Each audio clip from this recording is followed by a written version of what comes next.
Madiskarte ka ba sa buhay, content creator? At lagi mong sinasabi na mabilis na pera, pero bakit ang dali lang din mawala? Ako nga pala si Maricel Butad, isang masiskarte sa buhay, at gusto ko lamang i-share sa inyo para hindi nyo na to magawa pa, no, bilang isang katulad kong nagdidiskarte. Ay sobrang mahalaga po ito para sa atin na matutunan po, lalo na sa mga hindi pa aware dito. At yung sinasabi ko is yung nangyari sa akin 2 years ago. Ano ba talaga yung nangyari sa akin 2 years ago? Ito yon. Naghahanap din talaga ako ng, alam mo, yung mabilis na pera na kahit wala akong gagawin ay kikita pa rin ako. Naniniwala ako noon sa passive income. 'Di ba? So, ito yung nangyari. Mabilis lang pala talaga makahanap nun. Sa kakahanap ko, nakahanap ako. So, hindi ako nagdalawang isip dahil nga prinomote ito ng isang kilala din. Hindi ko na babanggitin kung sino yon. Basta kilala siya. So, ginamit ko yung code niya. Nag-register ako sa business na yon na yun nga ang ipinangako. Na may order na, sila na magdi-deliver. As in talagang mag-aantay na lang ako ng aking kita. No? So, sobrang dali na kumita nung 2 years ago. Which is, marami pa akong naimbitahan na sumali kasi ang dami ko rin pala talagang kasabayan na naghahanap ng ganon. Kasi alam mo, ako matagal nang nagdidiskarte. Yun yung ating ginagawa eh. Kung ano-anong diskarte para lang kumita. Maraki tayo para kumita. Sobrang nakakapagod. And nung nakita ko yung opportunity na yon, sobrang game na game ako.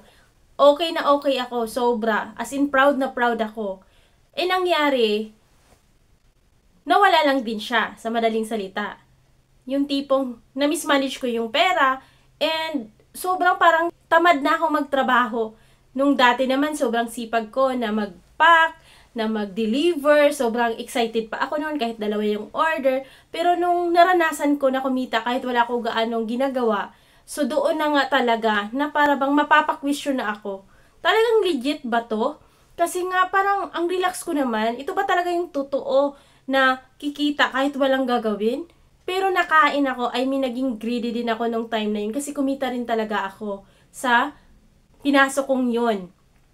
Pero alam mo ba, nung nawala yon, buti na lang is na-experience ko din yon kasi hindi pa ako umabot sa point na para bang kung sa sugal nalulong sa mga ganong sistema. Kundi mas napahalagahan ko ngayon ang totoong pagninegosyo, totoong pagbebenta na ikaw lahat ang gagawa. Kasi alam nyo ba, kung ikaw nanonood ngayon, kung hanap mo yon yung mabilis na pera, tandaan mo na mabilis din yung mawala.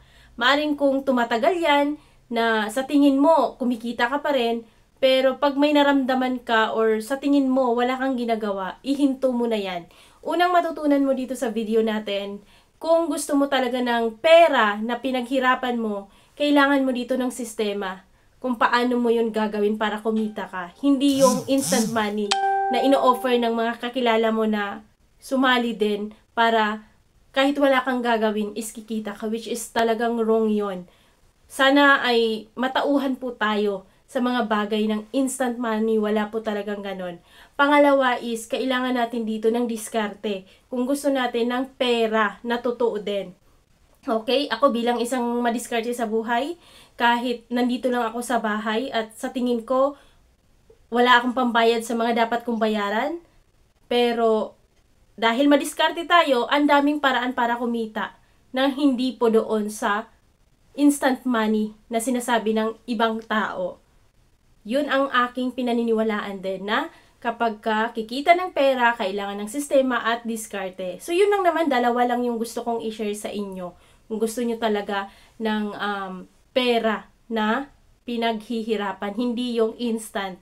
No? Kasi isa sa natutunan ko sa bagay na dito sa mundo, no, na lagi nating naririnig ang bawal tamad, yun pala yung ibig sabihin. Kasi kung nakikita natin yung mga totoong successful talaga is dumaan sila sa sobrang hirap.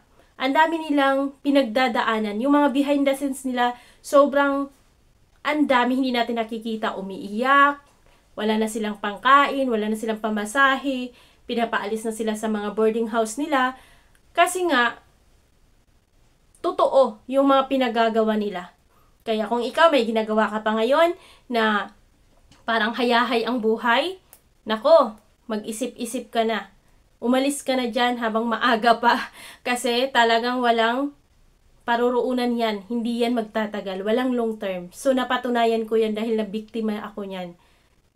Siya nga pala, kaya nga ako gumawa ng isang community, ang Masiskarte sa Buhay. At dito po, tumutulong tayo sa ating mga kapwa madiskarte sa buhay at nagko-content na rin at the same time na gumawa tayo ng mga totoong produkto na mabibenta natin, na pipaghihirapan natin. At isa po sa kahalagahan na may community tayo, especially dito sa Madiskarte sa Buhay, kasi kahit wala ka pong alam sa tech or wala kang idea or hindi ka magaling, is nandito po tayo magtulong-tulong. So mag-join ka lang dito sa Masiskarte sa Buhay community. Yun lang naman. So lagi nating tatandaan na ang success ay start when you decide to begin. Okay? So ako kasi naniniwala din na ang success ay hindi lang po yan sa maraming pera, kundi yung nagsimula ka pa lang, no? Natanggalin na yung mga instant money na yan, walang ganon. So, ngayon pa lang umpisahan mo na pagtrabahuan, sistema, diskarte, at the same time ay ma-open mind tayo sa mga opportunity na pagtatrabahuan natin at hindi po doon sa wala tayong gagawin. May gagawin tayo.